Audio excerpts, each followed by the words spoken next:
Hello, everyone. My name is Meg Sheehan. I'm from the North American Megadams Resistance Alliance, and we're here with a group of speakers on our third annual 2019 speaker tour, Megadams equals Megadamage. For my first slide, I'm putting up a quote. And it is, for every claim to virtue made by the proponents of big dams, there is a clear-cut, factual, and demonstrable refutation. And that's from a quote from a book called Big Dam Foolishness in 1954. And we're here 60 years later to give you the refutation to Hydro-Quebec's claim that their power is clean, green, and renewable. It is none of those. It's a climate, human, environmental, and economic disaster. Hydro-Quebec has been exporting hydro to the U.S. since 1900. Massachusetts and other Northeast states buy some of it. Megadams are still being built in Canada. It's still being greenwashed, and there are up to 4 corridors proposed to export this hydro for lucrative Northeast markets in New York and Boston. Hydropower's clean, green myth has been debunked time and again. In reality, for the climate, it can be on par with fossil fuels.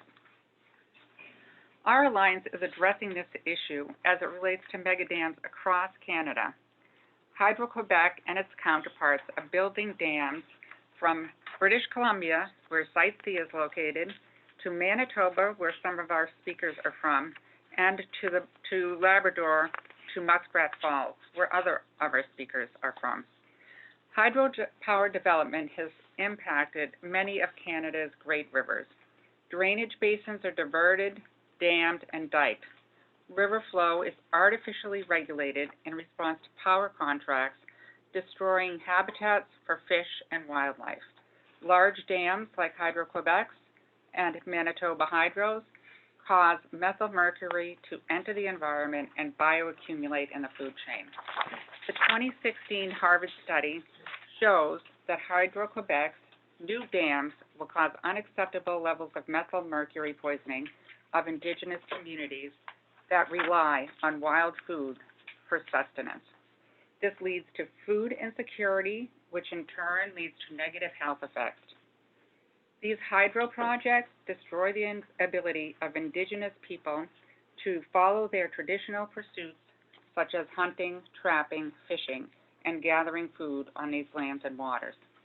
The impact on local communities, which Hydro-Quebec and others will never tell you about, is part of a social phenomena known as slow violence.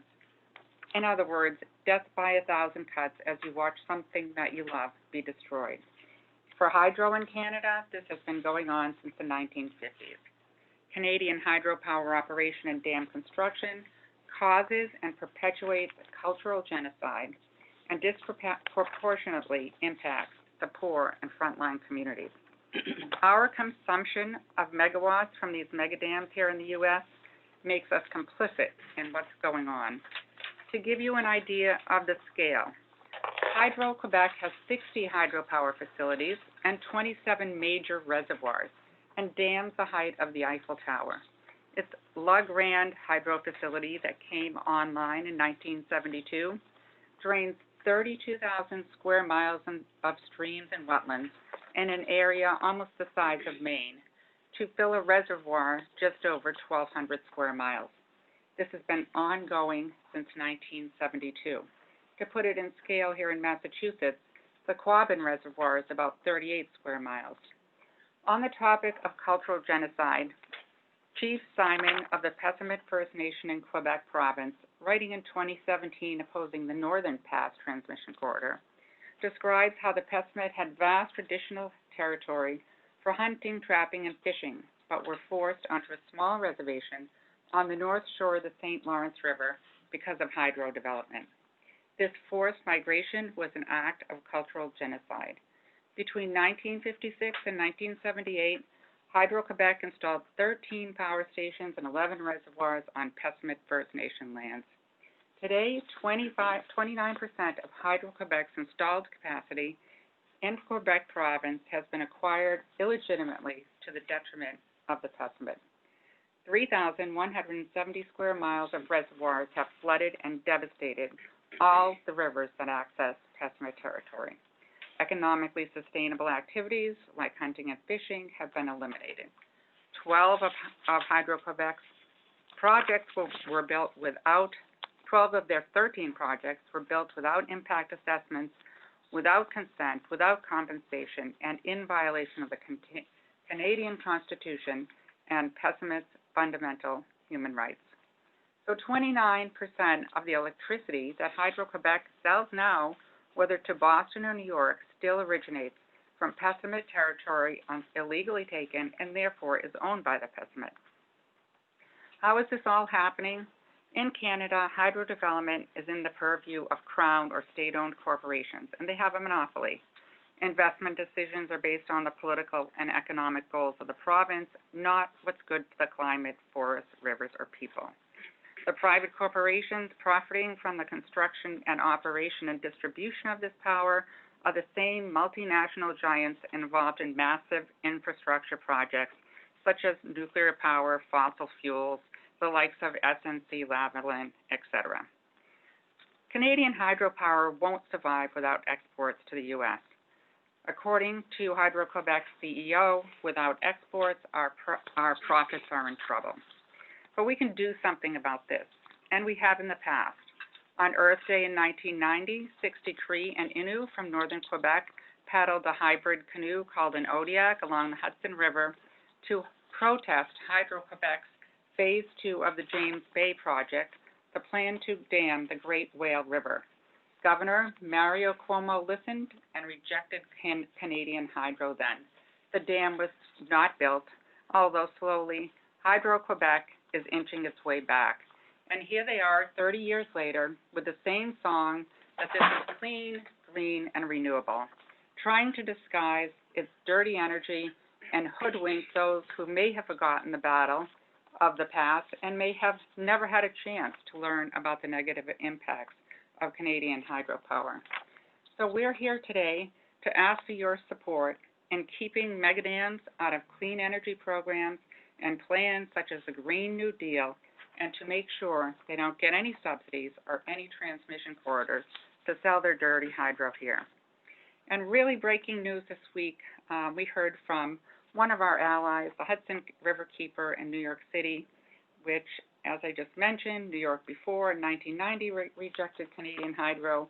There's a transmission corridor planned for New York City right now, but the River Keeper decided this week on Tuesday that they could no longer support Canadian hydro and that transmission corridor. And you can read about that on their website, Hudson River Keeper. You can Google that. So one of the reasons they gave is that meg dams are not part of a just transition to a clean energy economy. And for us, it's inequitable to turn a blind eye and to pretend this is green energy. These dams should be removed just like we have dam removals here in Massachusetts, Maine, and across the U.S. By buying hydropower from Canada, Massachusetts consumers are currently exporting their Canadian dollars, their energy dollars to Canada and undermining the local green energy economy. It's the antithesis of local renewables and energy independence for the U.S. and New York. So we need to get behind the fight in Maine to stop the Central Maine Power Transmission Corridor, and that would be a win-win for the people in this room, for our allies to the north, for the environment, and for local green jobs. And with that, I will introduce our first speaker, who is Dr. Brad Hager, who's from MIT, and he can tell you about his credentials, and he's going to talk to us about this clean and green claim that Hydro-Quebec continues to make. Okay, thanks. Shall I just speak from here? Sure.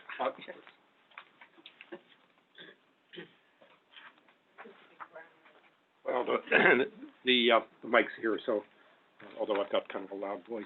All right, so it's a pleasure to be here. The reason that I'm here is mainly to hear from our guests about the tragic impact of mega dams on your people. I have great empathy for what has happened there.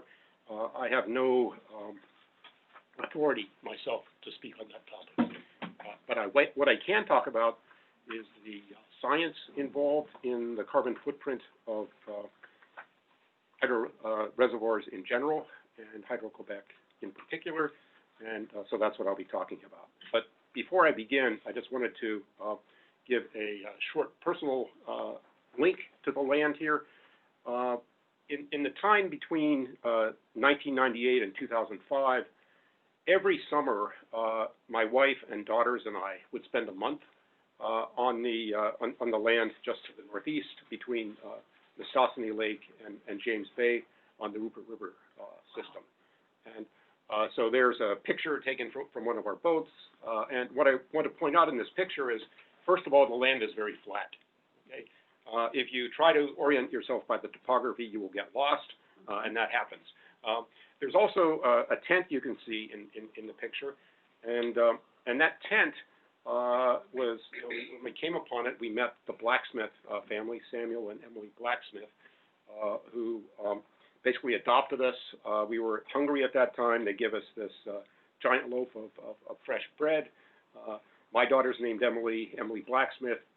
They had a bond, and Emily Blacksmith gave Emily Hager her personal canoe paddle, which was quite nice. So at that time, I began following what was going on in that area, and the red dots that you can see on the map there are planned additions to the Hydro-Quebec system, and up in the very area where we were, and so I became very interested in what was going to happen to these people living out on the land.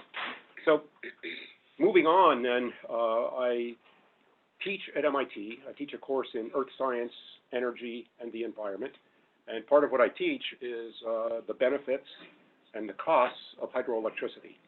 And so in researching this course that I teach, I came upon a very important case study of the new impoundment supporting the East Main 1 reservoir of Hydro-Quebec.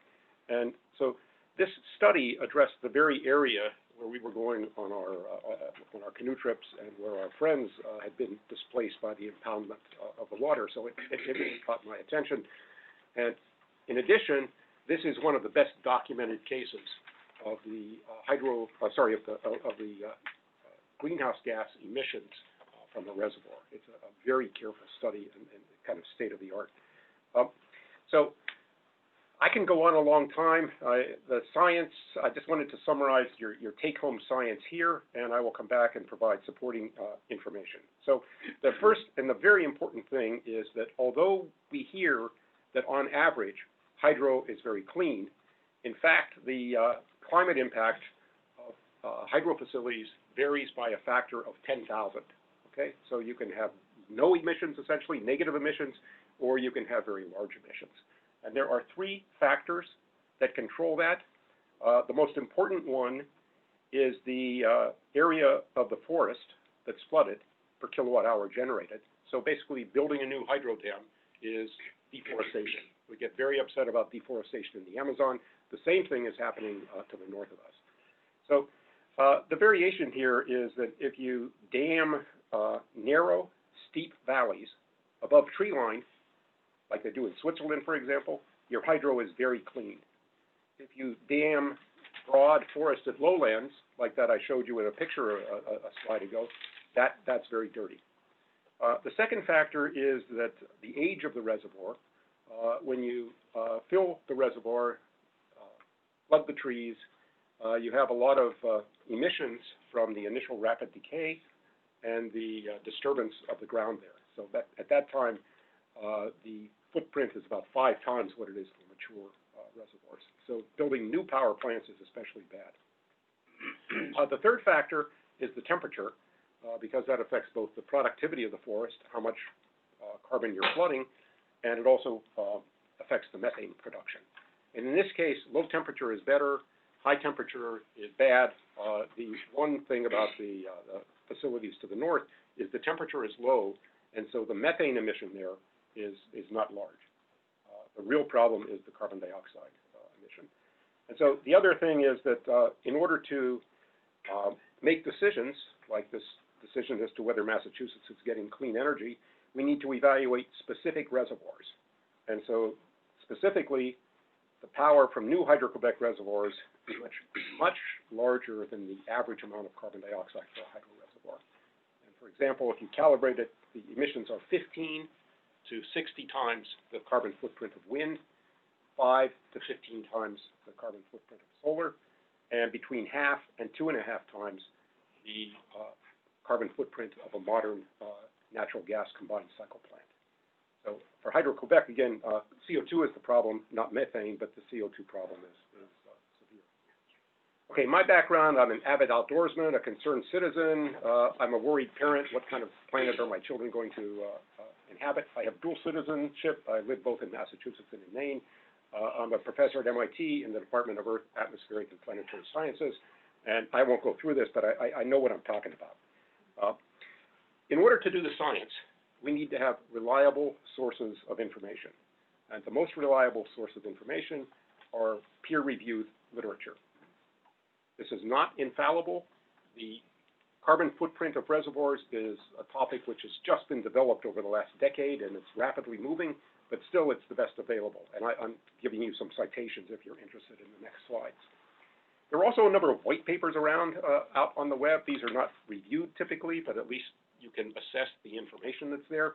And so I'm using here one from the International Hydropower Association, which is, as you might guess, an organization which pushes hydropower, but nonetheless, the data that they show is quite interesting. I said the data, it's not really data, it's the result of a model, because we have so few data that we end up modeling a lot of it, but I will show the results of their model. And then finally, there are statements by companies and organizations and op-eds and things like that. And in these, it's very difficult to figure out what spin has been applied. And I've been involved in cycles of op-ed combat, and you can see that what the authors of the op-ed say sometimes contradict what they said in the articles that they have written in the peer-reviewed literature. So can't trust that stuff. Okay, so here are some important articles in terms of actual data that exists. The first one shows one of the articles that started this, talking about the emissions as a function of reservoir age and latitude, 85 reservoirs there. The next one is the citation of this very detailed study of the Hydro-Quebec East Main 1 reservoir. That's, again, kind of a gold standard on this. And then there is a model prediction that's important on hydropower's biogenic carbon footprint, where these results from 100 observed reservoirs are extrapolated to 1,500. So that, and then just last month there was a further analysis of this 1,500 reservoir. So let's start with the International Hydropower Association results. And so if you're an MIT professor, you have to show a graph. So first of all, this is a logarithmic scale. So each unit here is a factor of 10. So we're scaling, we're going over a factor of 1,000 to 10,000. Plotted on the vertical axis is what's called the power density. That's how many watts you get per square meter of reservoir. And what's on the horizontal axis is the carbon footprint per kilowatt hour per unit of electricity. And so you can see here, the point is that there is tremendous scatter in these observations. And there are certain systematic variations with temperature, with the type of climate that you have. But the main variation here is driven by a very simple relationship, and that is how deep is your reservoir and how much surface area does it cover. And that explains most of the variation on this plot. So, just to illustrate that in kind of pictorial form, on the right here, we have a river going from the mountains to the sea, and if you build a dam in the mountains above tree line, you have a narrow reservoir that's very deep, and so you get a lot of power for the amount of carbon dioxide that you put out.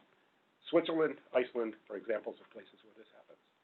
If you go a little bit further down the river, you start to flood more vegetation, your reservoir is broader, not quite as deep. So Maine would be an example of something like that. And then down on the left-hand side is if you flood a lowland, deforest a very large area without having a large hydrostatic head, and then you produce a lot of carbon dioxide for the amount of electricity that you produce. And this is typical of the Hydro-Quebec reservoirs that we're looking at.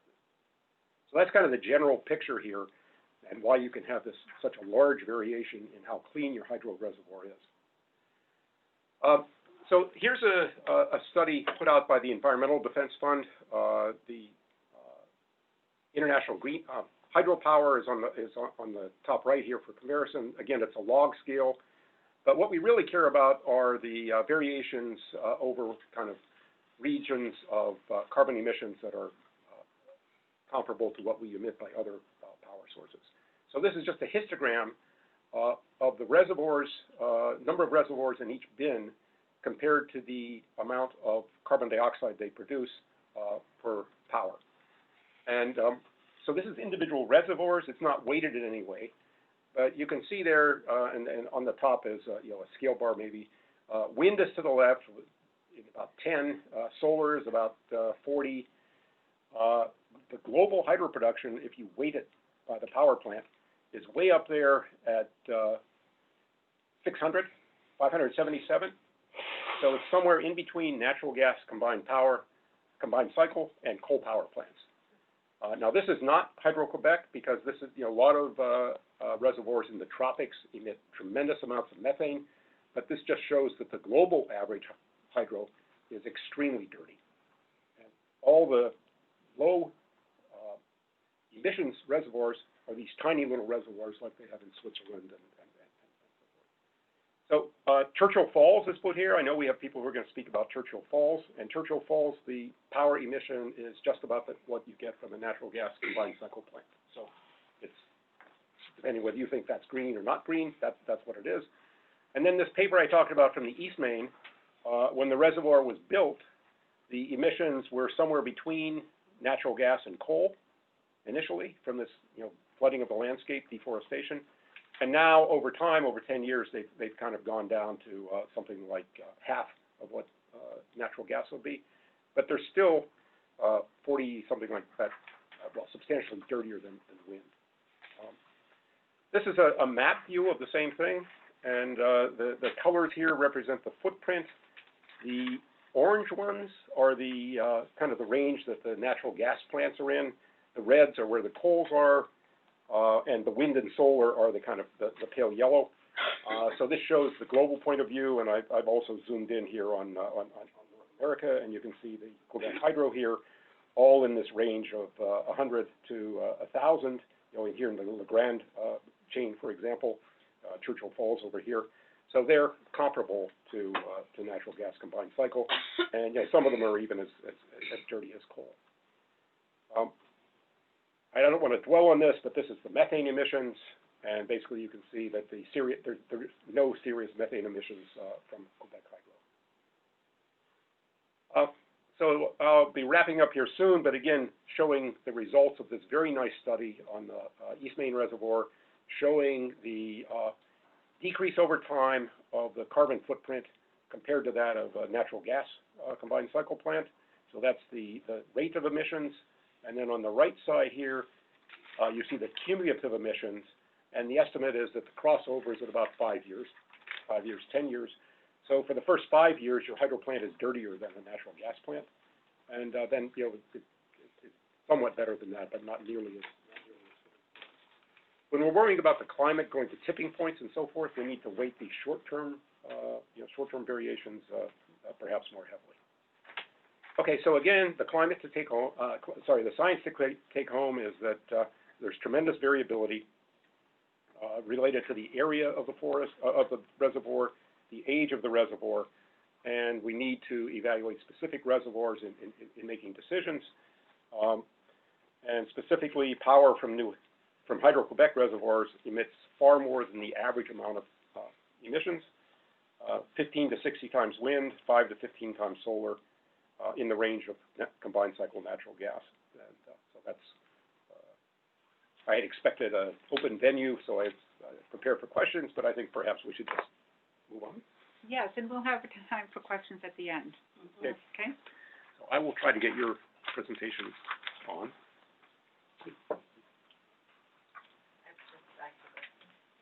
I can probably just stay right here. Is it okay? Can everybody hear me? Sorry.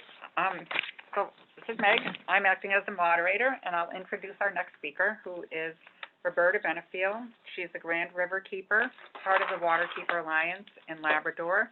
She'll speak about the Muskrat Falls boondoggle, as its CEO has called it, and this is the Churchill, aka Grand River, in Labrador that Hydro-Quebec has been using as a source of supply since 1972.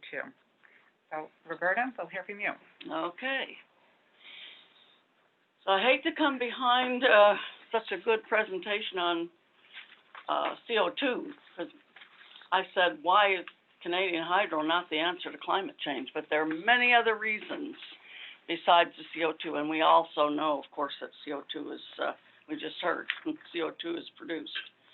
I'm driving the slides. Do you want to take my computer and drive yourself, or do you just want to tell me to advance? No, you go ahead. Okay. Next one. So thanks for coming, and I'm with the Grand River Keeper, as Meg said, and we've been with the Waterkeeper Alliance since 2005 in New York, and if you take a look behind you, I've left our website there, but I think Meg has already put together a fact sheet, and all of these things will be on it. I just want to show you this map. Next one, please. To give you an idea of, okay, so the three red dots are the power projects. The one to the far left is Churchill Falls. That's the one that came online in the early 70s. That's the 5,400 megawatts. The one to the far right, near Happy Valley Goose Bay, is Muskrat Falls, and that one is almost complete and should come online soon. The one sort of in the middle, right beside the other blue dot, that's Gull Island. That's 2,200 megawatts. So that's the three projects that will end up on our river, maybe. We hope not, but that destroys that entire river. That becomes three massive, slow-moving reservoirs, and all that goes with it. So I've covered all that. So at the time that Churchill Falls project came online, my community of Happy Valley Goose Bay was on diesel. So people in our community had to get in the streets, took several years, and go to the seat of government in St. John's, stomping their feet and screaming and hiring experts. And they finally gave us a power line to put us on the hydro project that was like 380 kilometers from us. 77 megawatts we got from the 5,400. This is a picture of, next one, next slide. This is a picture of Muskrat Falls before it was flooded. That's the upper part of the falls. That is now underwater and is completely gone. So we started our campaign somewhere around 2000. We've never stopped protesting. We've done everything. We've walked. We've done car rallies. We've visited our member of parliament and our House of Assembly members. We've done vigils, arrests. We've had people in jail. We've had letters, virtual town halls. We just haven't stopped since 2000 completely. Doing our best to learn and to pass on our information to everyone we can. So we've got three of the largest issues that are facing us right now. Is first of all, the cost of the project. The project was approved for to go ahead. According to Nalcorp, it's going to cost $6.2 billion. That has now risen after 6 years under construction to $12.7 billion. Why is that important? It's important because it's a Crown corporation. Does everybody here understand what a Crown corporation is? A Crown corporation is actually not a private corporation. It is owned by the people of the provinces. So every province is responsible for their own energy sources in Canada. So the province owns the Crown corporation. That means we, the citizens of the province, own the Crown corporation. So we have a public utilities board that regulates them, but in the case of Nalcor Energy, who is the proponent for this Muskrat Falls and Lower Churchill project, they had legislated, a former government had legislated that Nalcor Energy is actually exempt from access to information. So the people who own this project can't find out what's going on. They are also a monopoly. No one in the province of Newfoundland and Labrador can put up a windmill and sell it back to the grid what they don't use to help pay for it. We can put up our windmill in our own backyard, but we have to pay the whole thing. Then there's the methyl mercury poisoning, and Amy's going to get right into that. I just want to say that the joint panel that did the environmental assessment on this project said that it should be fully cleared. Everything in the reservoir should be cleared, and they did not go by that recommendation. They cleared a bit. They cleared what was easiest to get at. They left the rest alone. They promised to cap the wetlands, and they never did do that. There's another major issue, dam safety, which I was trying to talk to the good doctor there a little while ago about failure of the North Spur, because there's marine clay there that can liquefy under pressure. So we have communities 36 kilometers downstream. There's a possibility if that 100-foot dam was to go, these people would be underwater in less than an hour. There are many other issues. I blocked out that whole thing because it's really issues that are outside of our territory, but I just wanted to make sure if you want to ask me about those afterwards, I'll be happy to talk about them. Next slide, please. I just want to show you some of the protests that we've been into. This is people lining the highway right outside the gates of the project. And then the next one, the community resists. The methyl mercury issue kind of galvanized the entire community. It's going to affect the Rigolet community, which is downstream from this project about 100 kilometers, but the whole community is related to the people who live in Rigolet. This is Charlotte Wolfrey, and I'm going to try to pronounce how you say mayor, and she's done this for me to help me out. It's Ungao Yukok. That's her name as mayor of Rigolet. She's being arrested and hauled into the court there with, can you change the slide for me, please? Yes. So she's got her hands up and she's showing us that she's handcuffed because she protested about the methyl mercury that's going to affect her community. Here we have a little over 300 people came out to protest. Just to let you know that when Nalcor and Hydro-Quebec tells you that we're just a few people that are disgruntled and there's only a few of us that don't care about this, that's wrong. And now you've seen that there's a lot more people that are concerned about it. This is Beatrice Hunter. She's an Inuit grandmother. She refused to sign an injunction saying the paper saying she wouldn't protest anymore. So they sent her off to St. John's to a men's maximum security prison for 11 days. Yeah, I got it. Okay, one more slide just to tell you that all of this and some of our efforts, I think we were pretty well responsible for 1,000 signatures that demanded a public inquiry into this project. We were in the middle of a public inquiry.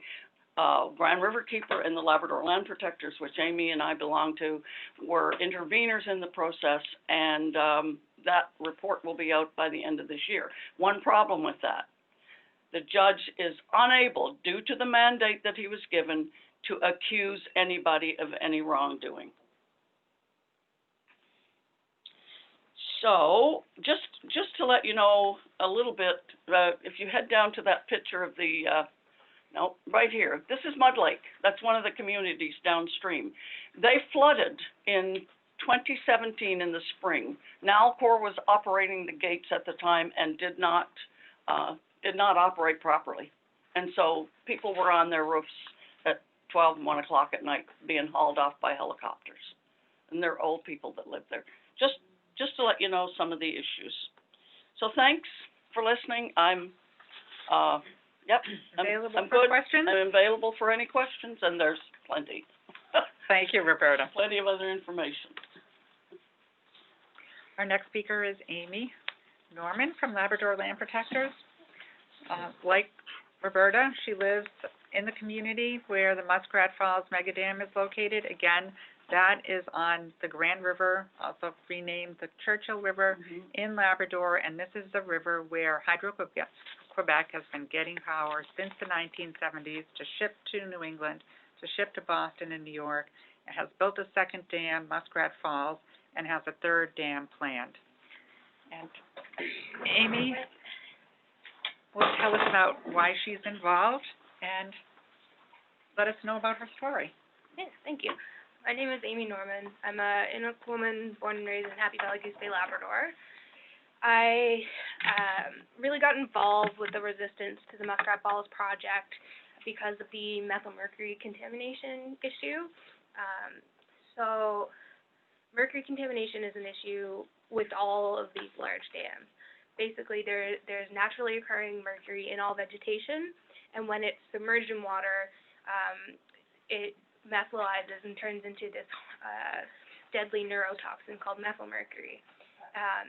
Now, this neurotoxin bioaccumulates in fat, so you have, the vegetation is submerged, and then the plankton eat that, and the fish eat the plankton, and then seals eat the fish, and then we, as humans, eat the seal, and then that builds up and builds up and builds up, so we have this bioaccumulation, biomagnification of the concentrations of this methylmercury. So it really, like Roberta said, galvanized the community. People were really concerned because that's our source of food, right? That's our traditional diet. That's how we sustain ourselves. And we've done that since, for millennia, since time immemorial. That's what we depend on. So because of this project, just upstream from us, our sources of food have been poisoned. We can't afford to just go buy, groceries because it's so expensive in the north. There's a lot of food insecurity. So, that was kind of the big issue that really brought a lot of folks out, myself included. And it's not just about like the actual kind of nutrition, because that is important. It's a great source of healthy food, but it's also, it's nourishing to our souls and our spirits, right? It's very important to who we are as people, being able to practice our hunting and our fishing traditions. So, because of that huge cultural significance of these traditions and our way of life, and with it being under threat because of the methylmercury contamination, the people rose up. We had so many people be arrested and be charged, myself included. I was strung through the courts for like 3 years. They eventually dropped my charges because they had nothing. I essentially was charged because I was like on the wrong side of the road during a protest, which is just absurd. So there's a lot of infringement on Indigenous rights and human rights in general. As Indigenous land protectors, we're more heavily criminalized than, I guess the average person. We face all these charges. We're still fundraising for our legal fees. We have like $30,000 to pay for our lawyer kind of thing. Like, it's really absurd. And Roberta showed some pictures of Beatrice and some of the others that have been arrested and jailed for 11 days. There's all these human rights issues, and that's, this is just like a small part of the picture, because there's so many different kind of human impacts to these large projects. So that's why I'm here. I'm really here to kind of share, what I've been going through, what my community's been going through, and get the word out about like the reality of, where this power comes from. Because if Massachusetts buys into this, like, that makes, your state and everyone who lives here, that makes you guys complicit in what's happening to us. So, to hold, I just want to, spread the word and help get people, like, aware of what's happening so you can hold the people accountable and really just let everyone know what's happening, because I don't think, let me get my thoughts together here on this one. Mega dams and this like hydroelectric power is often being kind of touted as this great solution to the climate crisis, but you can't, the climate crisis is already disproportionately affecting Indigenous peoples and people in the North, right? We're already seeing the effects of climate change in the North. So the so-called, solution to what's already, to the climate crisis can't further harm us, right? Like we're already bearing the brunt of climate change. We can't bear the brunt of the solutions to climate change. So we really have to look at this and keep our eyes on all these injustices. And there's so many. Like I know all of us could talk for hours about all the different kind of facets. Like there's aside from the criminalization, there's like issues around press freedom. Like they were arresting journalists for covering this story. There's like press freedom organizations who got really involved with the Muskrat Falls resistance movement. So yeah, there's lots to talk about. I'm happy to take all your questions later. But that's kind of just, I suppose, a short overview about why I'm involved and what I think that you guys here should know, especially if there's the chance that this power is going to be coming here. You should know the truth of what's behind it. So thank you for listening, and look forward to the questions later. Thank you, Amy. Really good. So as I mentioned, our alliance is working across Canada from west to east and east to west, and in between is Manitoba, one of the provinces. And if you think of the geography, it's right above North Dakota, Minnesota. 40% of Manitoba Hydro, another Crown corporation, 40% of that power is exported to the United States, just like Hydro Quebec. So in Manitoba, Manitoba Hydro has altered 50,000 square miles of northern boreal forests and rivers in order to put in this vast system of hydropower facilities, reverse the flow of the Churchill River there. That's another Churchill River, also negatively impacted the Nelson River.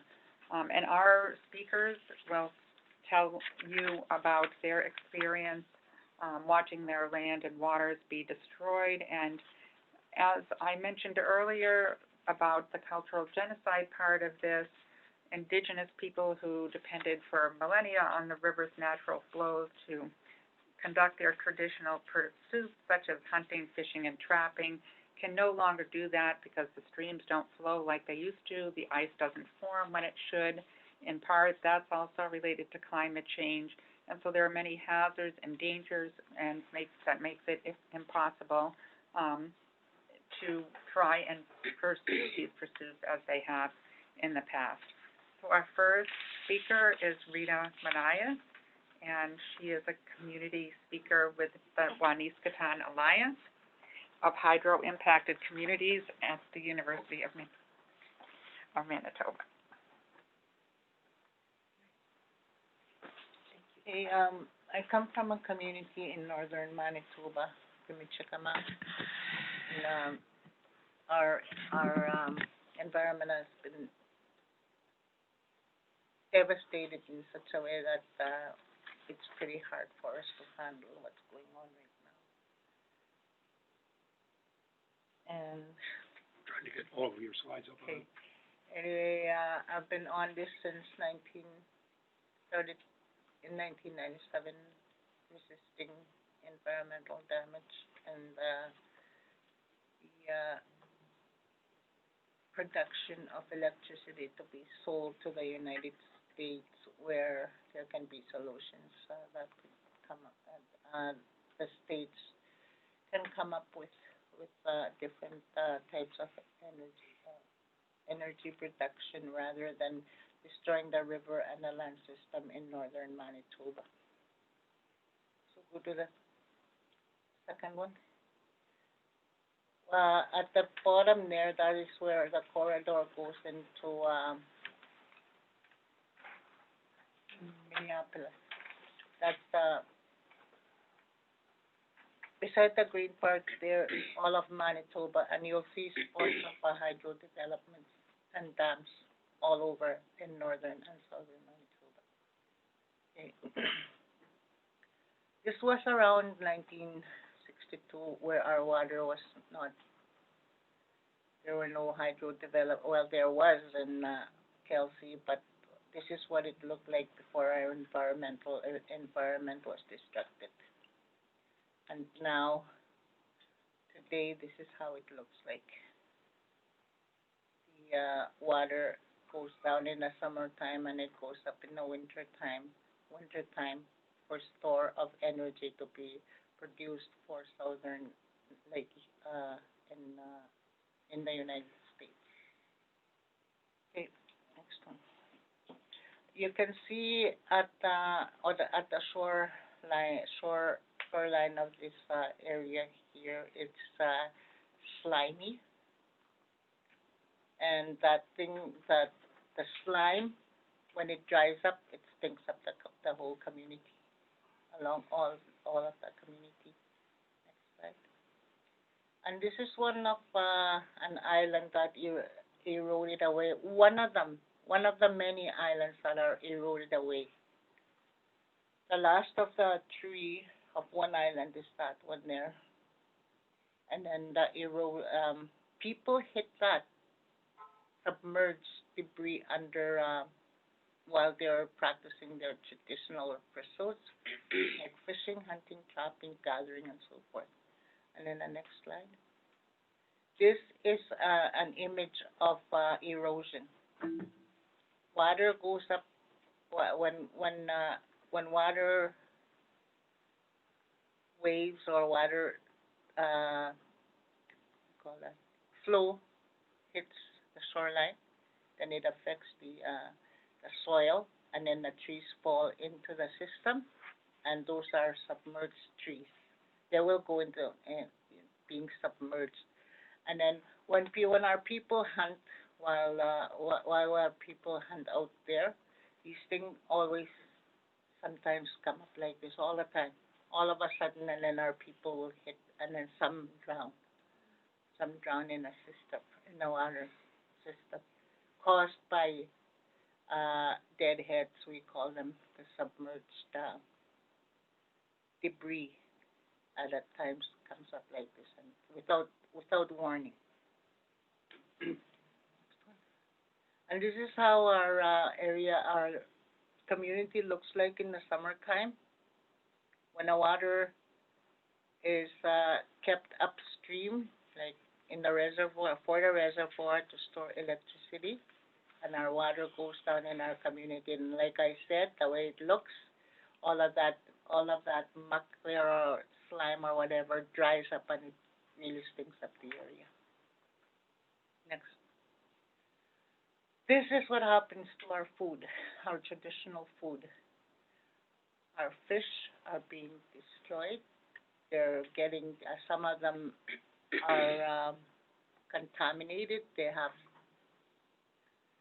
slime on them as well, on their skin. And we have different diet with different foods,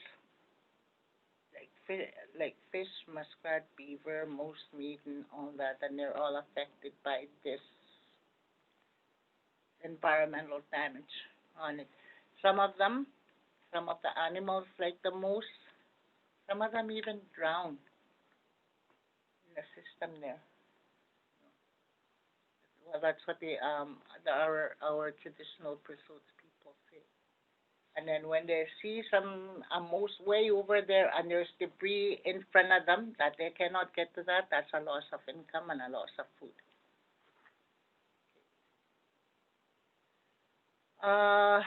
We enjoyed swimming a long time ago. Today, as you see in this picture, this is my granddaughter. She loves swimming. And when I say no to her, you can't go swimming, the water is too bad. And she cries, and I start to cry as well. And that hurts. When, in my time as a child, at her age, I go down anywhere, dive down anywhere, and play with my friends anywhere with crystal clear water.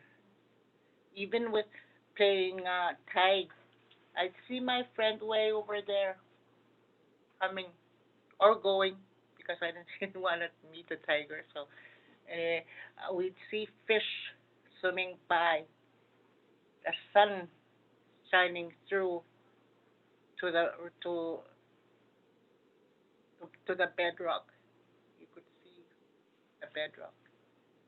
And then you could see fish scales glittering while they're swimming. We don't have that anymore. We cannot even see a person maybe up close to this underwater. We can just a little movement or something, but it's so the water is so murky, so muddy, contaminated, poisoned, and we get potable water. We don't. It's chlorinated. It's the chlorine in there is not good for us, especially with our people who are sick from these water contamination. And I don't want to leave my granddaughter alone. Look at could go back. Oh, I'm sorry. You can hardly see our arms under there. Hardly. Imagine if you go way over there and you won't be able to see anybody. With all of what's going on, our people die. This is a family who lost their dad and Tommy's brother. They went sturgeon hunting, sturgeon fishing, and sturgeon has a lot of medicinal value for arteries, clearing arteries. It was a heart medicine for us when the sturgeon is almost extinct. Okay. And that's a river is our highway. It is the waterway is our highway, our navigation to all traditional pursuits that we do out there on our land. From this picture, from the shoreline, people will have to walk down about half a kilometer to go out from their houses. Half a kilometer. That's how low the water is on the shorelines. And this is our winter navigation. It used to be dog team. Now it's not. And you can see that opening. It's not an open area. It's slush. And people want to eliminate that. But it's pretty hard to eliminate because under that snow that you see there is slush in there as well. Go to the next. And there are many holes on a lake, ice holes, as you see here. This is what I'm going to talk about. What Manitoba Hydro is obligated to put markers on the ice or holes in the ice, and they're obligated to do that. Our people do not wait for Manitoba Hydro to go and put markers on there for their safety because they are a people of traditional pursuits like hunting, fishing, trapping. That's their economy. That's their economy. That's our economy. That's our food. Our food is it's less nutritious now. The value, the nutritional value and the texture value of everything, every species that we ever had for nutrition, devalued like down to the lowest. And the next picture. Okay, you see that skidoo that I showed you. There are optical illusions. Like I said, if they wanted to eliminate it, the slush there, they can try, yeah, but there's some under. You see that that line, not line sticking out, that one. That is ice. Okay? You can see right there at that point to the left now, that is snow. And that is exactly what I'm talking about. When they want to eliminate, they won't be able to eliminate because there's ice ridges under and there is slush under, even though you see the snow there. So it's hazardous. Rita, when you say eliminate, would you also say maybe avoid? Avoid. Yeah, avoid. If people want to avoid slush, it is difficult to avoid slush because it's under the snow as well. How deep is it? Probably sometimes it could be more than 5 feet, 6 feet. Shoulder length? The picture there, the next one. This is a woman trapper. She's over 5 feet tall anyway. I never measure her, but she's over 5 feet tall. And that's a ridge, ice ridge. That, she's standing on ice that fell down. And this happens. See that picture there? It happens. There are layers upon layers upon layers of that type of flooding because when the water is released from the reservoir, then another, it just layers up, and they're hollow. Sometimes they are hollow, and when our people travel on it with skidoos, they fall. Some of them fall. It's very dangerous. One guy drowned because of not knowing. Well, he thought he knew. Well, we always knew that they knew where they were going before, but the change of the destruction changed everything, turned everything upside down. This is the dam. We live about 10 kilometers downstream. Me and my husband, 10 kilometers downstream. This is the reservoir area where the water is high, and then the next, you see downstream there, it's really low. So with all of this going on, the regulation of the water system, our lives are at risk. Our lives are at risk by navigation, by consumption of food, our health, the devaluation of the medicinal value of food in our species that we depended on as our healthy meals, nutritious meals, and we come up with many types of diseases that causes death. And the most cause of death are heart attacks.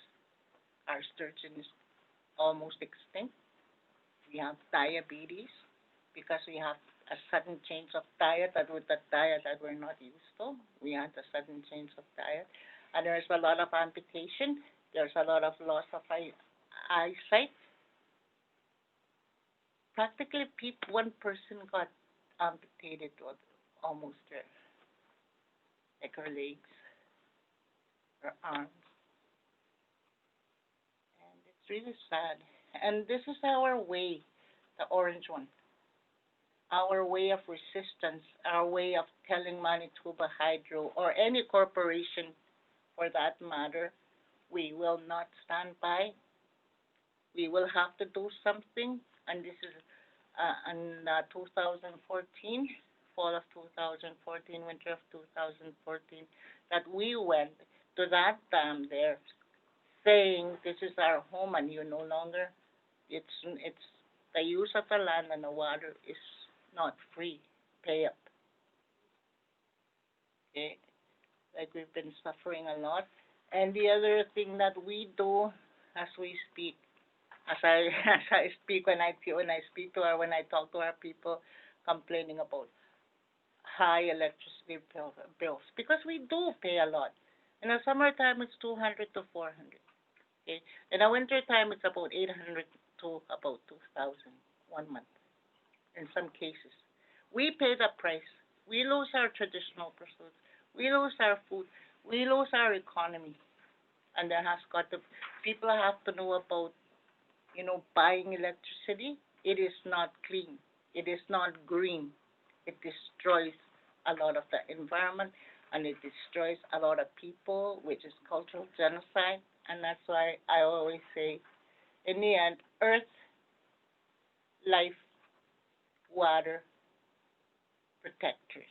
We are protectors. We are not protesters. We are protectors. We care about our children. We do love our children. When you go home tonight, you're lucky that you'll be seeing your children, grandchildren. Hug them and tell them, I love you. I want to protect this environment for you to live on in the future. Because that's what I do with my grandchildren.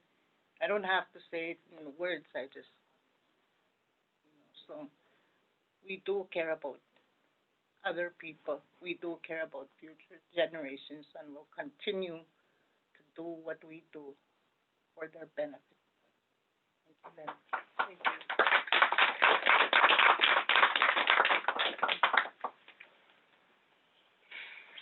Thank you. And our next speaker is Tommy Manias.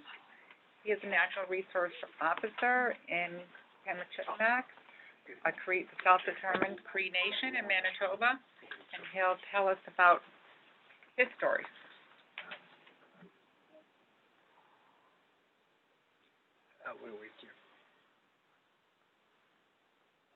I'll show you a picture of the algae that's standing along the shore of what Rita has just shown you. A lot of people talk about today cultural genocide. And I lived in both worlds when I was growing up, like Rita says.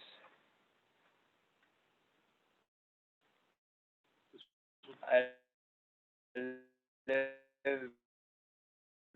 live in a world that was very beautiful. You can see the bottom of the river and see the beach, ripples of beach that going into the deep side. My friend would dive in, and you can see cheating on us, picking up a rock on the bottom so we can dive further than us. You can see all that. Or when I'm lying down on the bridge, you can see fish swimming. When I was a young man, I was sitting down with my great grandmother and other great grandmothers that we lived with as young people, young kids. We used to get a big long stick, and we put a snare wire. And we will sit down, stand around the rocks, and we see fish coming, and we snare them like rabbits. Run to the soil, drop them off where my grandmother's sitting, fillet it, take all the eggs out, and we will have bannock and fried catfish right on the spot. Fantastic world. In 1975 and thereon, the world turned upside down. All of this dispute. Our lands were flooded. Our shorelines became a stinking mess of volcanics that flow in and stay there. Our whole community smells like sewer. That old man came to me in 1993. Yeah, I want you to come with me. I want you to work with us. There were 4 elders with me. So I did. I always thought that university was the hardest place to go. So I got a degree from there. But that over there, you'll never pass your grade till you live your last breath. Then you have your degree. Because you're going to leave a legacy that will be reminded by your children or your grandchildren. And that's what he did. That's why I'm still here. It's a sad place. It's very, very sad. So cultural genocide comes in a very quiet way. We don't notice it because our conscious mind is completely not notice what's going on. When that water disappears away from you, your culture disappears at the same time. when you see your fish lying on a bare ground, drying up, your culture disappears. When you see trees falling into the river, once it was a beautiful, beautiful landscape. It goes into the water, plus the soil. Your culture disappears. To a point where loneliness becomes a part of your life. Because it's not there anymore. That beautifies the essence of your soul. And the spirit that belongs to that land with who you are, indigenous. The power of that, when it disappears, destroys you. My great-grandmother always said to me, use this in schoolie. You know that language? Stage schoolie. That my grandson go to school. Take this canoe and go across the river and go learn. And when you come back, he said, don't bring two canoes. Come back with the same canoe. Because if you don't come back with two canoes, and the wind will come along, it will pull you away from that.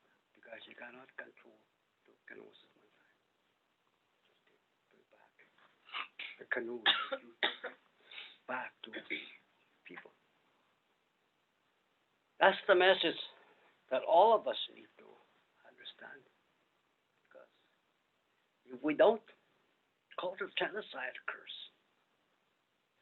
Me and my wife are lucky to have worked with the European, the elders, because we understand their language. Our first language is Nehewa. Second language is English. So that's why we have a very awful accent when we're trying to speak your language. But we do our best.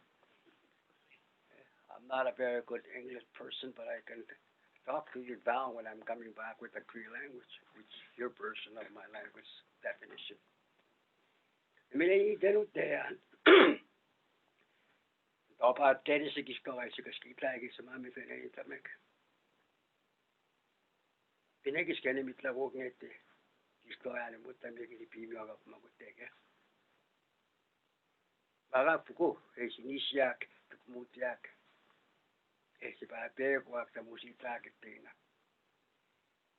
I'm going to translate that in a very literal English as much as I can.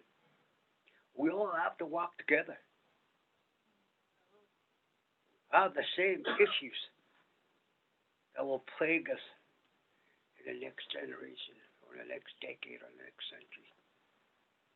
We're all people who have a responsibility to the planet, because let's do it when we got it.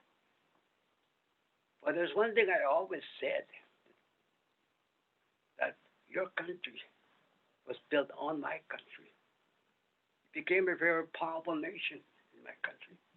That's the United States of America. People sent people to the moon to build big buildings. They spent a lot of money to be the most powerful nation on earth. But there's one thing you have not done, is to become the most powerful nation of environmental concerns. To develop power of how we can live without fossil fuels, without either dams that destroy our environment, our indigenous lands, back where we come from. Once the United States achieved that, once you find the reality of that and actually do it, then you and I have become one. As one people in this planet. But we're still a long ways at that journey that we need to walk together. Maybe someday, maybe when I'm that age up there, that old man's starting over there, or maybe my grandson, who is that age, will will see it, or maybe it's too late. That's all of us need to be responsible to that. We have a very heavy duty responsibility, and we need to start talking, not just indigenous people from our side, but new people too. So when we say the United States of America, the most powerful country, do it. What you call that thing? Show me. Thank you very much. Thank you.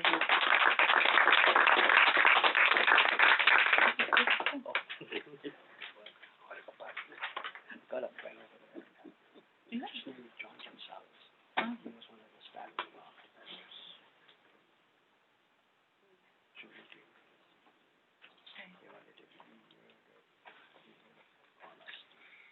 Okay, do you want to share that? Yeah, Do you want to talk about another guest who just joined us? Would you like to share anything?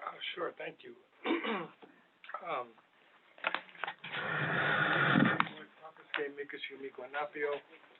Many blessings. It's an honor to be here. I am Standing White Eagle Featherman, ceremonial name, and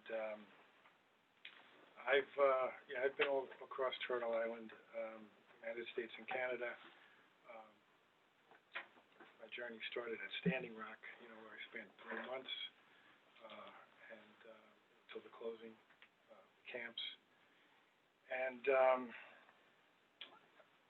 as a result of my journey, I wrote a book called Standing Rock is Everywhere, a story of faith, courage, and compassion.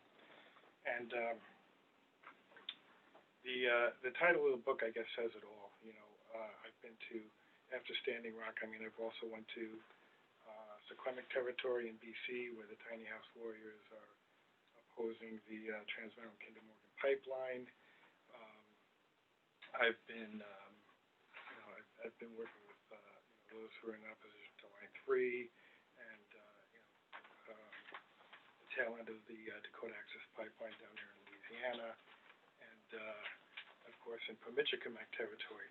Now, Pamichikamak territory, it's people don't think of hydroelectric dams as being a problem, right? It's green energy, and there's always a promise that it will benefit the people, and it drew me in. I spent quite a bit of time up in Pamichikamak territory. I did a short documentary on the Genpeg hydroelectric dam and the devastating effects on the communities. If you drive through Cross Lake, you can see signs clustered together for missing and murdered indigenous youth. There are high incidences of suicide and drug addiction, methamphetamines.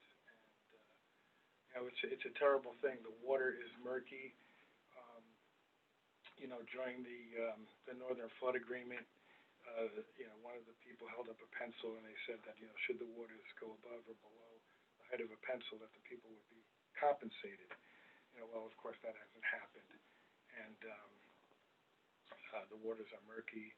The sturgeon are disappearing. And it was an honor to share that space up there in Pamichikamak territory and be a part of the people there. They're wonderful. It's just a wonderful, loving community. But their means of self-sustaining and self-determination have been taken away.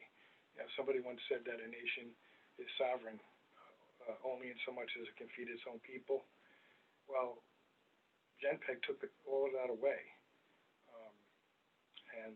I can't express it at all better than of course, Rita or Thomas.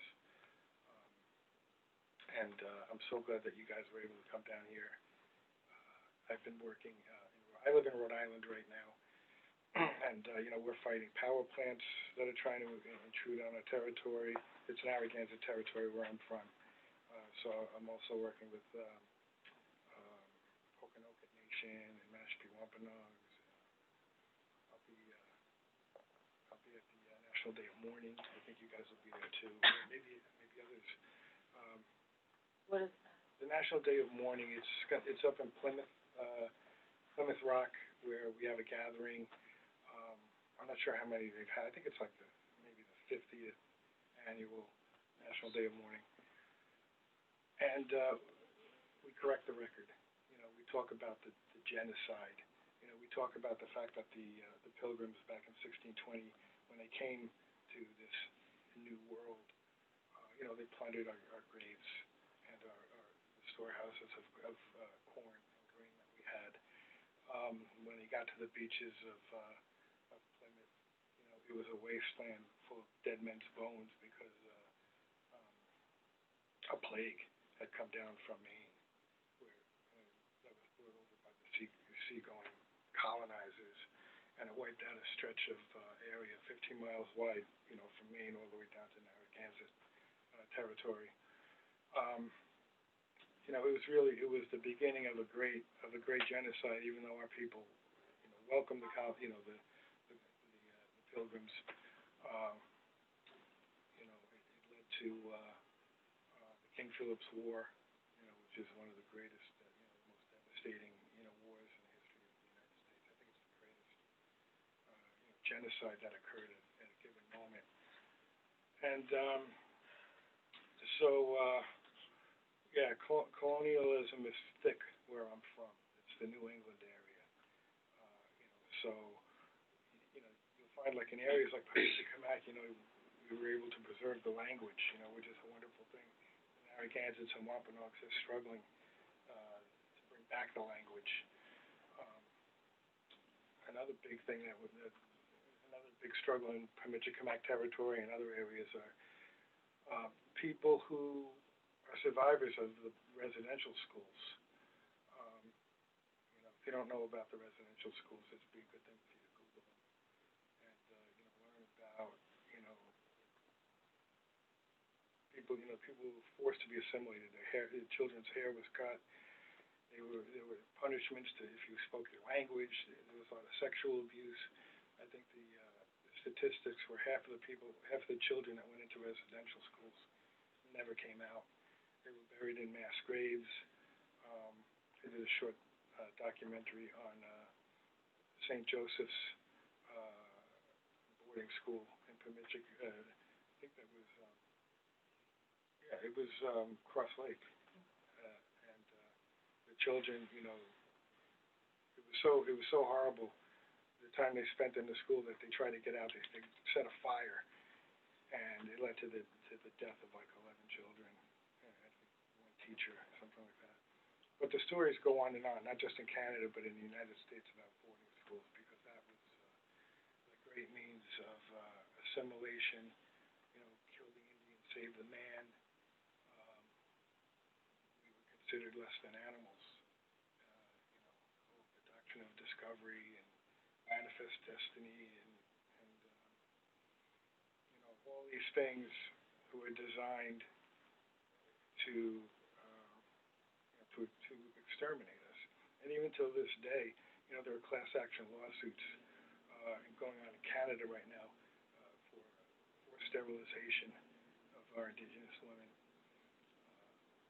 I know we're talking about hydro, but you know, wherever these fossil fuel infrastructure projects pop up, you know, like the Dakota Access Pipeline or the Trans Mountain Kinder Morgan Pipeline, Keystone XL, there are man camps, and where these, you know, it's just a large communities of 1,000 or so people that are working on these pipelines, and what happens is the rates of rape go up, missing and murdered Indigenous women, and this is real, and this is right now. And you know, what we have to do as Indigenous people is learn how to tell our story through Indigenous eyes. You know, when I went to Sequemic territory, I went there to train a couple of drone pilots, and we were able to get the first pictures of the Trans Mountain Kinder Morgan Pipeline. And that's what we need to do: train our youth to be their own, just to tell their own narratives, be their own reporters. You know, get out there with your cell phone and do live feeds. You know, send a drone up. You know, document everything, and that's how it's going to happen. It's going to happen by, you know, people like Thomas Manias and Rita Manaya, going around doing these little visitations and raising awareness. This is my beautiful wife, Johanna, who's come with me, and Christina Cabrera. We're part of the Water is Life Land and Water Sovereignty Campaign. In Rhode Island, we successfully stopped the privatization of our water, and now we have other work ahead of us. But thank you again for your time, and it's an honor day. Yeah, we presented at the Providence Water Supply Board, because what they're trying to do now is sort of circumventing the decision of what happened earlier this year, when they stopped the decision of the privatization. Now they want to transfer the assets of the Situate Reservoir, our water supply, to what is a $1 billion pension deficit, so that they can use it so it makes it look like they're balancing the books. Well, that's nothing but more than illusion, and will lead to privatization and monetization of our water. And so what we want is we want free, prior, and informed consent. This is something we need to demand as Indigenous people, even with respect to hydroelectric dams and sovereignty. And we just need a seat at the table in some areas.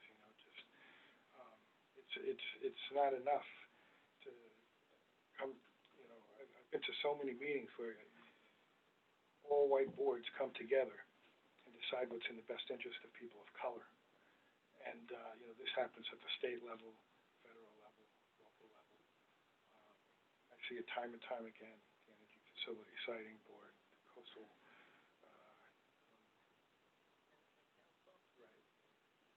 Right. I've spoken at these meetings, and what we're dealing with is systemic racism. It's really unprecedented right now in today's day and age.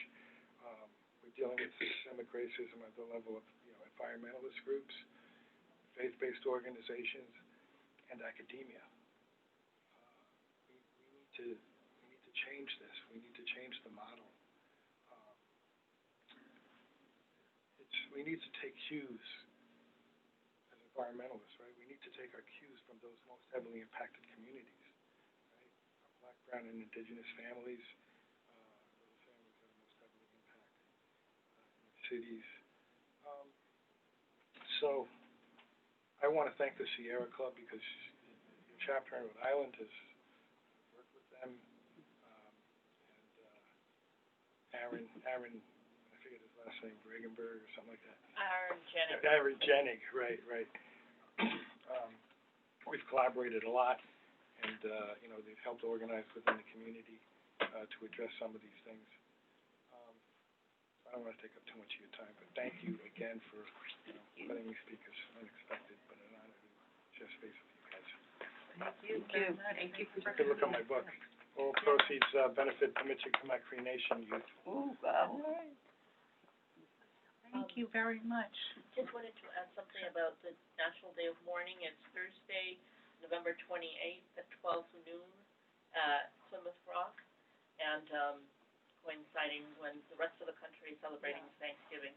We need to make sure that we set the record straight. And, so 12 noon, it generally goes until 6 or so, because there's dinner served after the ceremonies and the speeches. Yes, all are welcome. Our Megadams campaign will be making our third stop there. Amy Norman, one of our Indigenous community members, will be speaking for the second time. We were there in 2016 to raise awareness about Megadams. So, yes, we'll see you there. Does anyone have any questions for any of our guests or anything they'd like to share? How was your trip down here to the chief and Miss Rita? How was your trip here? That's good. We waited more. We were on a runway of the airport more than the time we took flying. I fell Sitting asleep on the on the tarmac. plane. That's wise. So the flight to New York was quick because I was sleeping all the way, just about all the way. They woke me up for coffee, I don't know why. I have a question. Yes. Last time you were here, I think you were talking about how the dams slow the flow of silica into the river so that the diatoms and the plankton are not growing in the Gulf of Maine. Exactly. And now the whales are no longer going to the Gulf of Maine because there's no food there. My friend who works in the aquarium has observed this as well. Wow. And I wonder if there's any way to bring this information together to the right people so that the people studying the whales understand that harm to the whale's natural environment is caused by this retention of silica and mistiming of its release, as I understand. Is that right? This is a very favorite issue of mine right now. Not that I like the issue, but No. I find that when you can find science, you know, really good peer-reviewed science that talks about the livelihoods of people, Rita and Tommy and us and people in the Gulf of Maine and the fisheries, if we could somehow connect that and have peer-reviewed science on that. There's a study that was out by a Dr. New, N-U-I. He was a DFO scientist about 50 years ago, and he predicted everything that's happening right now. He was a what scientist? He was a Department of Fisheries and Oceans of Canada scientist. I have a copy of the document. I have one of the books, one of the studies. I couldn't afford to order both of them, but I can get the place where you can order them. And he predicted every single thing that's happened. The warming of the St. Lawrence River in the Gulf of Maine, the loss of silica, the loss of oxygen because of the loss of silica, the phytoplankton are gone, and the fish are disappearing. And obviously, so are the whales. And it's because all of this sediment is behind the dams. It doesn't get out into the rivers. And there's so many big dams along James Bay. And not just that, but maybe we can talk to the scientists over here a little bit about it later. But they're saying that all of these dams releasing water at the wrong time of the year in Hudson Bay have actually, because of the way the water goes up around the Arctic and over the top of Quebec and Newfoundland, or Labrador, sorry, it has actually affected the undercurrent of the Labrador current, and that's affected climate. So it's slowing that underturning of the current, and that's affecting the climate along the whole Labrador coast and the whole of Quebec. I mean, these are massive, massive dams, and that's just in the Quebec-Labrador Peninsula. There are 60,000 of these massive dams in the world. What's that large one near you? You said there's a large one near you that's 2,500 square miles, just one dam, right? Yeah, yeah. My watershed, the Grand River watershed, drains 93,000 square kilometers. There are rivers that flow into that river, massive river, from the height of the land, 1,000 feet. And just to think about how high that is, I believe Niagara Falls is 200 feet, something like that. This is The pardon me? height of the Eiffel Tower. Washington. Yeah. Though this waterfall that they harnessed and pulled into something they called the Muskrat or the Smallwood Reservoir was 1,000 feet. We came down to New Brunswick in September, and because they had a break in one of the dikes, there's 288 dikes that hold back the Smallwood Reservoir. They had a break in one of the dikes, so for the first time in 50 years, they allowed the water to flow back over that waterfall and Eldred and I got to go walk up there and take pictures of it. It was just amazing, because it's, oh, good. Thank you very much. So, yeah, I'm really interested in how we can reach out and find scientists to work on this, because that science is so old, even though my gut feeling tells me it's good science, but we need new science on it. Right, and, I'm sorry, yes, question? I had a question for Thomas, or Rita. What are some of the solutions? What can we do, what can be done for these, heavily impacted communities, these impoverished communities that have been impacted as a result of these hydroelectric monstrosities? One of these things I've been saying to the other community impacted communities, which are basically within the 3-5 territory anyway, I keep telling them, you have to stand up. You have to go there and face these people, like Split Lake, Dawson House, ourselves, York Landing. You have to get up and go stand there where those dams are being built. That's what we did in Chenpik. And my wife put a little tent, and we stayed there and stayed over snow, blizzard, rain. And people started to see that we were very, very serious people. And then eventually people started coming to a point where they started to mass together. And then we kicked the hydro people out of there. There was a time we acted as sovereign people. Yes. We made a decision to say, this is our land.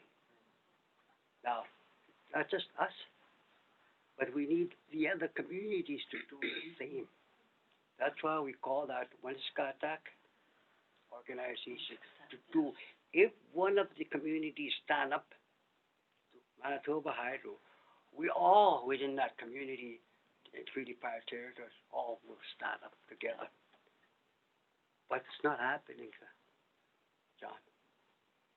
So after this, of November 29th, when we head home to Cross Lake, land in Winnipeg, send a message to our warriors and say, be prepared.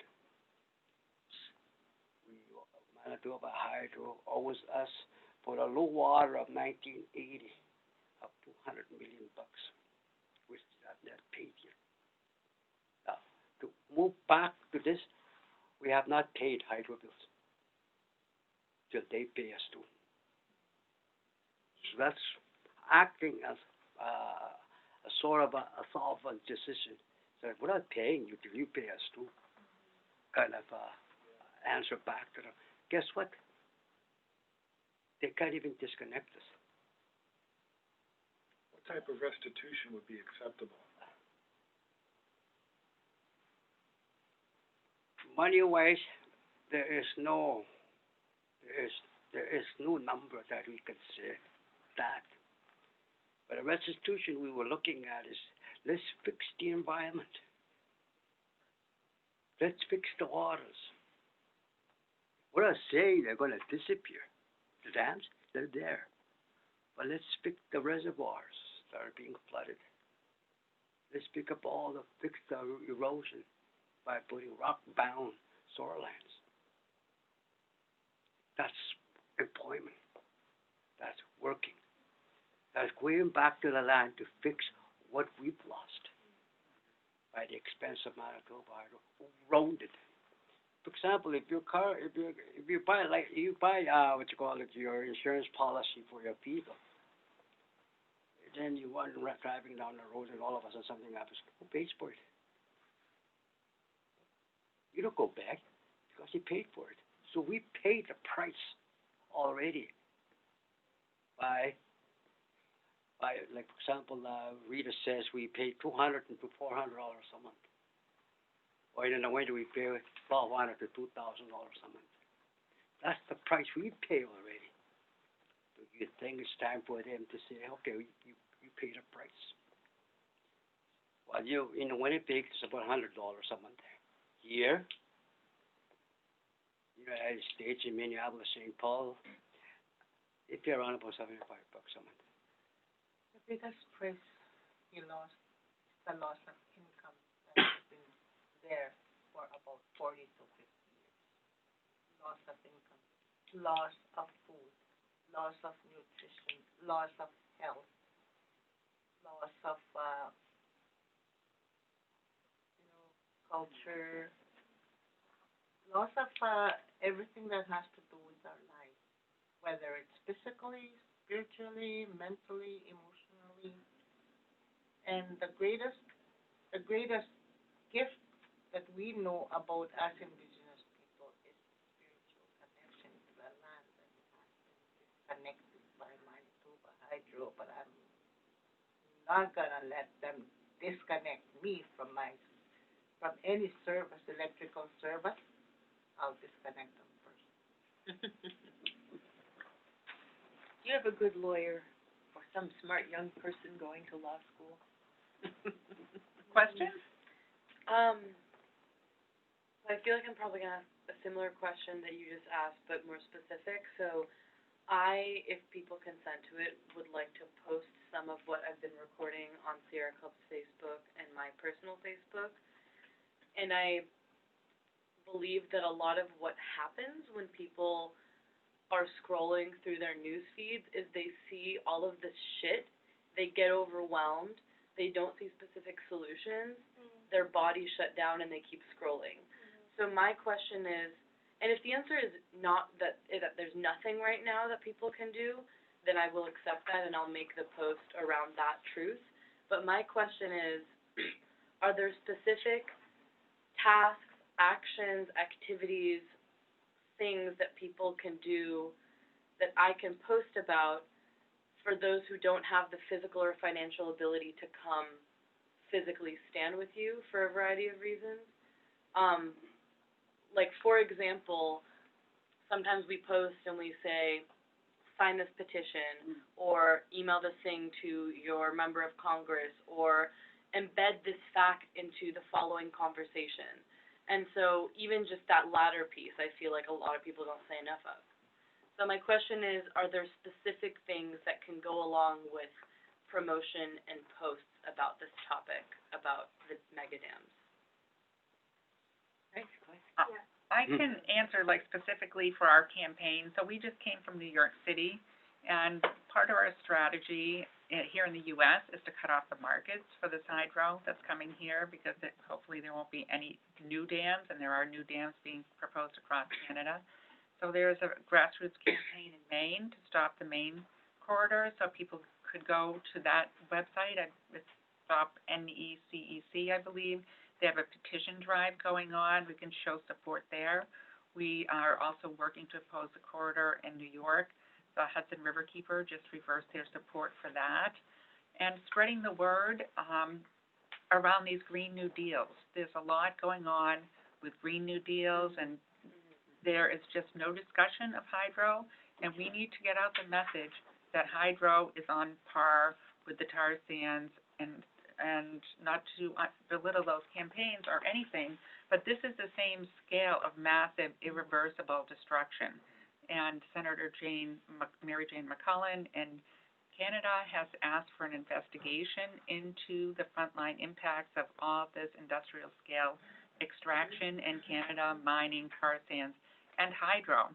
So getting this greenwashing out of people's minds. So if people are signing a petition or promoting a Green New Deal, that would be a really important thing to do. We hope to get a petition together after this tour is over. We're going to sit down with folks and see what we can come up with.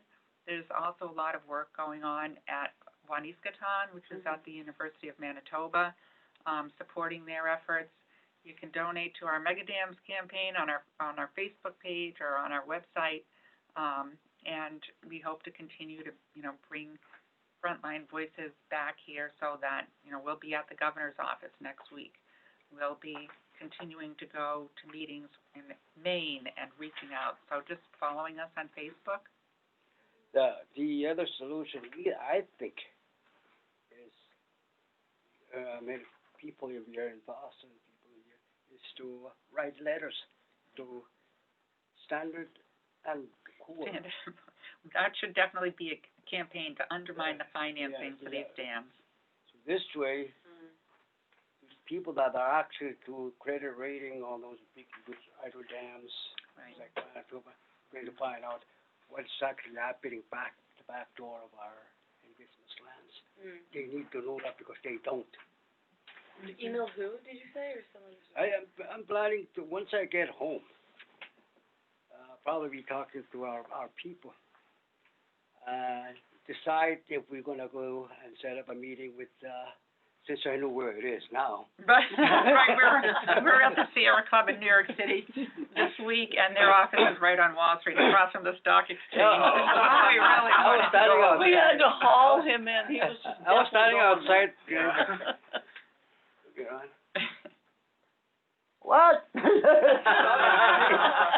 I took a picture right away and then put it on Facebook. And I get over here, just now, I got a rumbling fever from Manitoba Hydro. Our retired lawyer, been retired for the last 15 years now, I guess, gave me a call and said, Tommy, he said, what are you doing over there? And I said, we're discussing those mega dams in the Quebec and also Manitoba Hydro. And he said to me, well, Tommy, what do you know about dams? Well, that was a joke, eh? That's an invitation. And he said, Well, then. well, he said, I have some strange call from the former hydro lawyer. And apparently he's still asking about semi working with hydro. And but they're friends, except when they get back to a lawyer situation. He said, what's Tommy doing in New York? I guess Colin said, I don't know. Well, he's over there. I said, well, can you go there? Well, he said, I just got a call from Labrador and wanted to find out what Tommy Manias is doing over there. See how fast this thing is? What did Mr. Brennan said to me when I was going after when he was the president of the Manitoba Hydro? You want me to use that word here? Of course. He said, Tommy, I'm very impressed sometimes what you do. He said, you push and you push and you push, he said. But I'm telling you.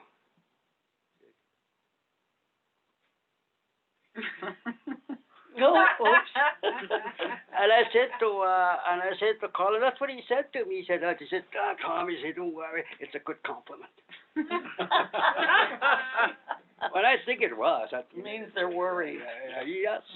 I didn't mean to worry. I went after him day out, picking up the phone, to a point where he actually invited me to come to a meeting. Anyway, that's good. Yeah. I was just gonna jump in with one more like actionable thing. Even if folks don't have like the financial capacity to donate, sharing our legal fundraiser. 'Cause like I'm still trying to pay off my lawyer fees from the few times I've been arrested for the resistance to the Muskrat Falls project. So yeah, just sharing that page out is super helpful. And what page is that, Yeah, where do we Amy? find those things?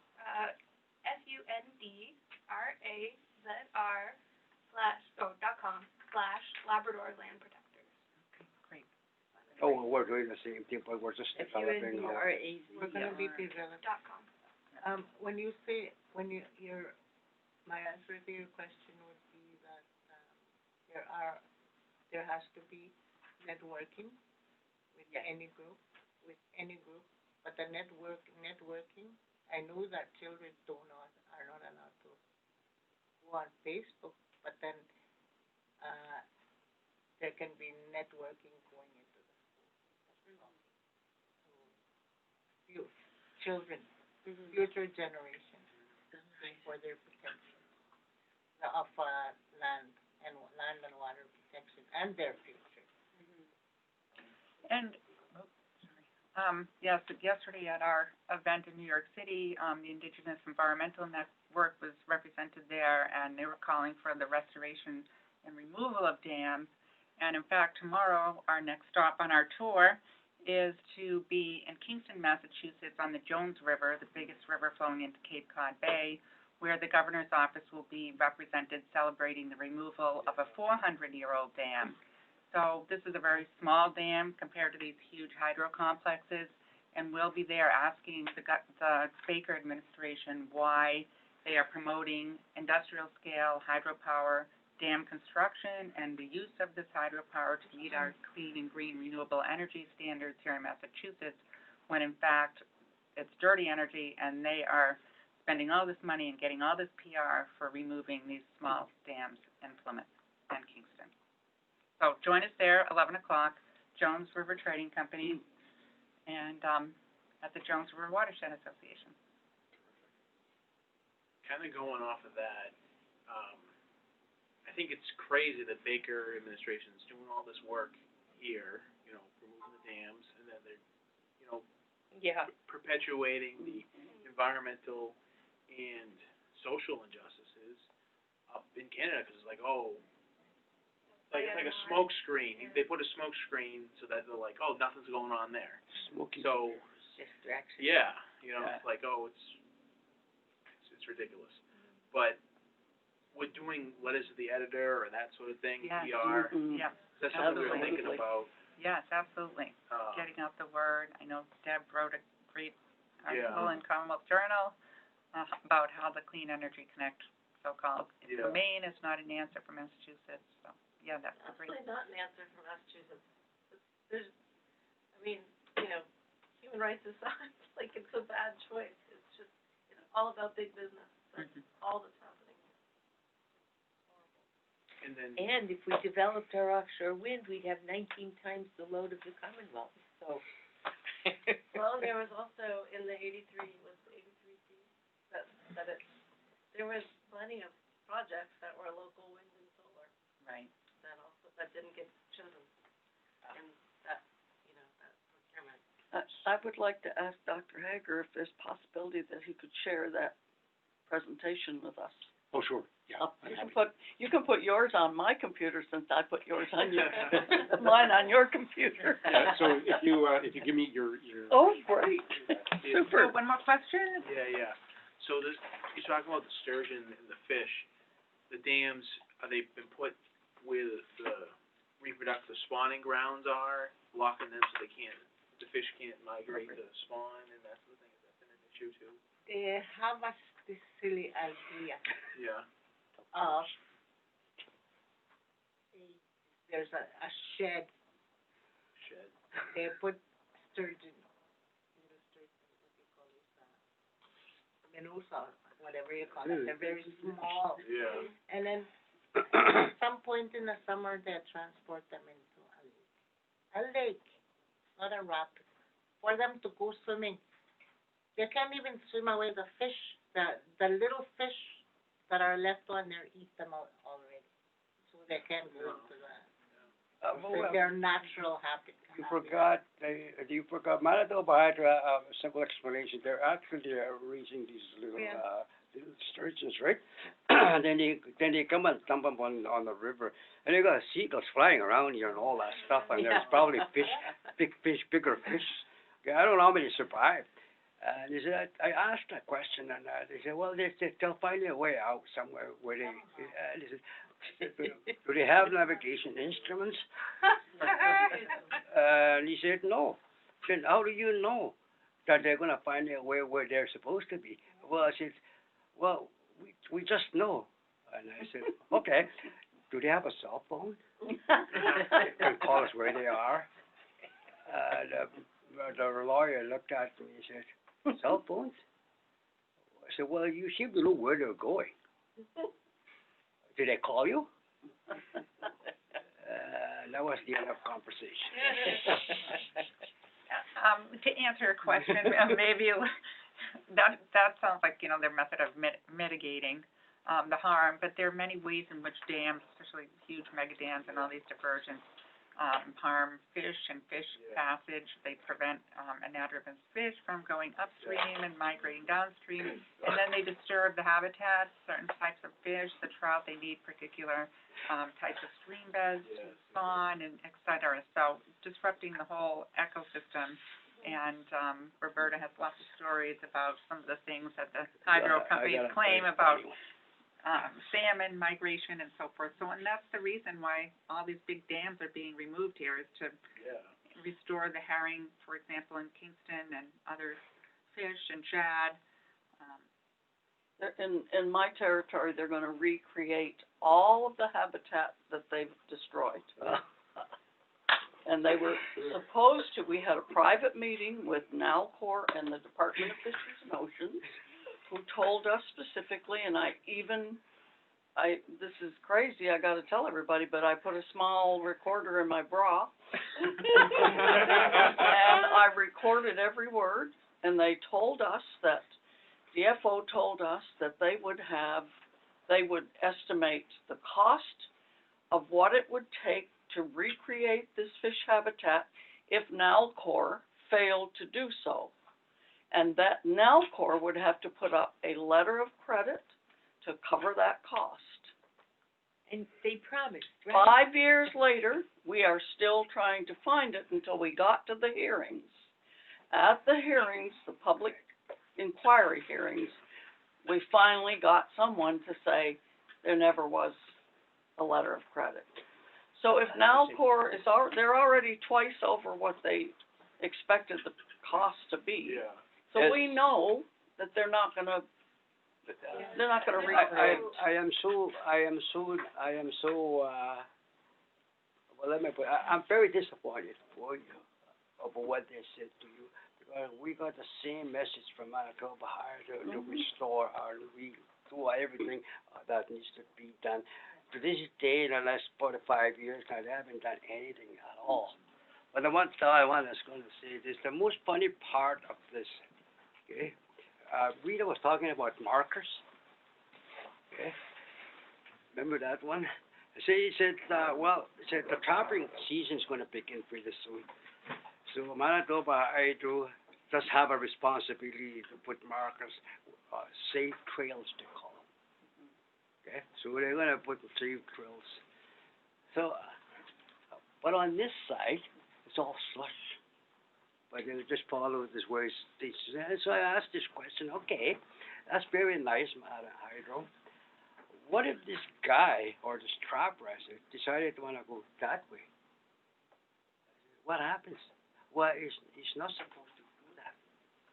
But that's where his trap line is. So are you going to go there and make safe trails again for him to be there? He said, no.